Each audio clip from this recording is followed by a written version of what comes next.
and the All Indiana Podcast Network. This is the News 8 Daily 8 Podcast, a Wish TV News 8 update. Hello, I'm Jeremy Jenkins, and this is your News 8 Daily 8 Podcast for Wednesday, April 2nd. Ryan Reynolds here from Mint Mobile with a message for everyone paying big wireless way too much. Please, for the love of everything good in this world, stop.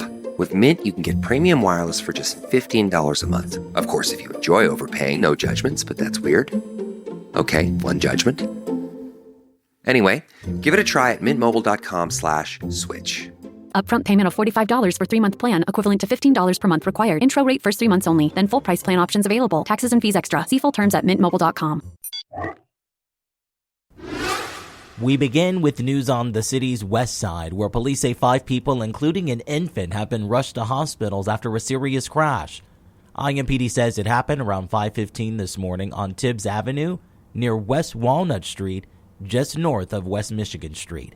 Authorities say a car carrying 4 people, including the infant, collided with another car. Police say the second car only had 1 person inside. Officers say the infant was taken to a hospital in critical condition. The other 4 were stable. Police say this area will likely be shut down for several hours. We are still working to find out what caused this crash, but police do tell us that both drivers were taken for blood draws, which is standard procedure. To Capitol Hill, where after 25 hours and 5 minutes, New Jersey Senator Cory Booker wrapped up the longest recorded speech in U.S. Senate history, closing with a nod to Congressman and civil rights leader John Lewis. Take a listen. It's not left or right, it's right or wrong. It's getting good trouble. My friend, Madam President, I yield the floor. Booker started the marathon speech at 7 p.m. Monday, calling for resistance against actions from President Trump and his administration. The previous Senate speech record, 24 hours and 18 minutes, set by Senator Strom Thurmond in 1957 during his filibuster of a civil rights bill. At the State House, lawmakers are scheduled to vote on a major change to Indiana's Medicaid program. Yesterday, more than 100 people on Medicaid rallied at the State House saying these changes could mean losing their health care coverage. News 8's Britt Noble reports. Well, we're told the work requirements for the Healthy Indiana plan could push up to 150,000 Hoosiers off of the program. And that's because the state Medicaid agency is asking to review users' eligibility every quarter rather than once a year. The Senate's top budget writer says Medicaid's growth is unsustainable because it's grown by $5 billion within the last 4 years. And according to him, Medicaid could overtake education as the state's largest expense.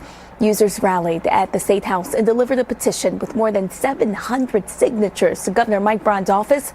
Susan Brackney works as a freelance writer. She has rheumatoid arthritis and treatment-resistant depression.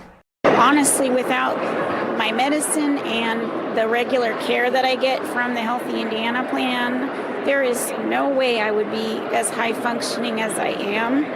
And that enables me to work as a self-employed writer. The House Ways and Means Committee is set to vote on the Medicaid bill today. So stick with News 8 for updates both on air and online at wishtv.com. I'm Britt Noble for Wish TV, wishtv.com. Follow us on Facebook for updates. On to a story IT Mate has been following. A video of an Indiana senator responding to a fired federal employee is making waves nationwide. News 8's Farron Franzak reports. More job cuts are on the way for federal workers at U.S. health agencies, specifically the Department of Health and Human Services. Well, some of those fired HHS employees gathered in the Senate basement out in Washington, D.C., where they spotted Senator Jim Banks Tuesday. One of those men asked Banks about his own firing. News 8's Kyla Russell and I spoke to that fired employee. It's this video that's gone viral. Former Health and Human Services budget analyst Mac asking Indiana Senator Jim Banks Tuesday in the Senate basement what he plans to do with those laid off from HHS. These are USAID workers. Hi, I was a worker at HHS. I was fired illegally on February 14th. There are many people who are not getting social service programs, especially people with disabilities. Are you going to do anything to stop what's happening? You probably deserved it. I deserved it? You probably deserved it. I deserved it. Dude, wow. That's Yeah, that's great to hear. Why did I deserve it? Because you seem like a clown. The video sparking reactions on both sides of the aisle. Schroeder says he's been going to the Senate basement for weeks, not for him, but to find out what will happen to the people he can no longer serve. Specifically, I was supporting programs in the Administration for Community Living that helped older adults and people with disabilities. Schroeder says his firing came out of nowhere after the Department of Government Efficiency sent him an email Valentine's Day saying he wasn't meeting performance standards and no longer employed. Despite having exceptional performance reviews. So it was just sent to thousands of people across the board. And then from there, after that weekend, I was locked out of my equipment and unable to work after that. Schroeder says he specifically asked Senator Banks how he's going to help his Indiana constituents. Since there's so many older adults and people with disabilities in every state, I know there are about, I believe, 700,000 people who will lose health services in Indiana from the cuts. I just wanted to speak with him about that. And then the elevator doors just closed, and I didn't get to speak with him after that. After the video made the rounds on social media, Senator Jim Banks issued this statement, quote, "I went to Washington to decrease the size and scope of the federal government. No one is entitled to a taxpayer-funded job, especially in positions that waste those funds. I fully support President Trump and the Department of Government Efficiency's mission to eliminate waste." Felt like a very childish kind of attack.